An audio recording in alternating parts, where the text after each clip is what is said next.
All right, quick reminder about the setup. We've got one of the group's recipes in a sheet protector, your mise en place in the order of use. We've got black bucket underneath, sanitation as well. For this method, we need kind of a wider bottom pan to promote some evaporation, okay? When we make risotto, it's more about the method than anything else, okay? We're gonna start off with some butter. This could be olive oil. Butter has flavor. We're gonna go ahead and add in our shallots and our minced garlic. We always season as we go with a little bit of salt. So we're just gonna sweat this down kind of a low to medium heat. When we're sweating, we're just looking for the food item to become transparent and kind of aromatic, okay? The rice that we're using is called arborio rice. It's in a family of rice that's considered a short grain rice. I consider it to be more of a, what helps me remember is more of a fat rice than anything else, okay? And if you look at it, on the rice itself, you'll see a lot of starch, okay? When you pick it up in your hand, you can see this white starch. In this dish, that starch is beneficial, okay? When we're making steamed rice or any other rice dish, we'll go ahead and rinse that off so the rice doesn't stick to each other. But in this dish, it's gonna help promote some sort of creaminess, okay? So quickly, we will sweat our vegetables, okay?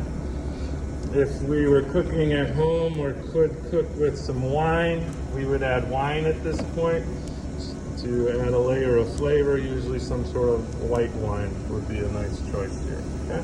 You could use red as well. We're gonna add the rice, again, without rinsing it, and we're going to coat the rice in the fat, okay? There should just be enough fat in here to coat the rice. You don't see any excess fat accumulating at the bottom.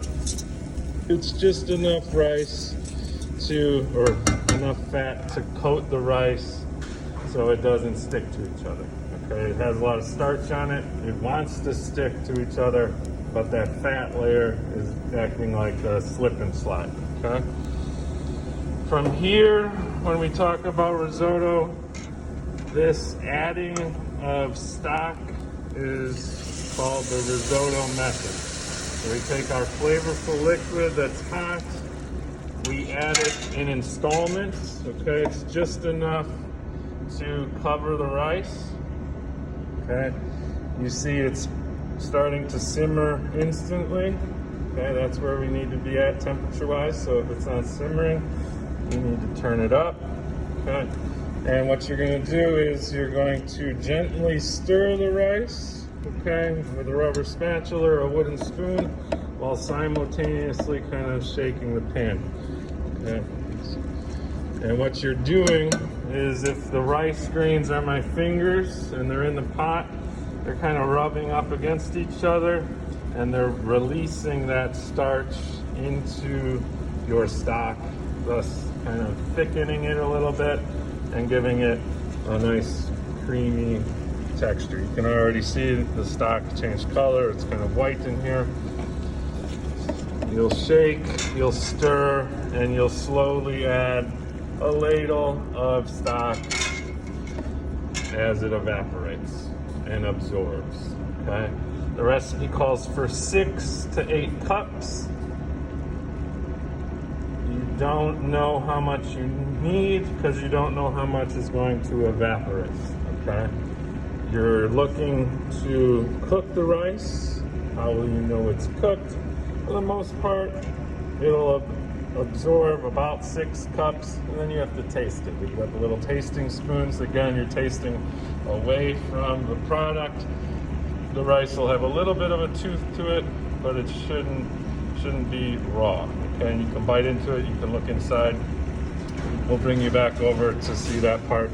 But essentially what you're doing on a medium heat is you're adding ladles of stock and stirring to cook, okay? We end up finishing it with some cheese, sometimes a little bit more butter, okay? Fresh herbs, lemon zest, different flavoring options. This one we're gonna leave relatively plain so we can fry it tomorrow with some meat and cheese on the inside, called arancini.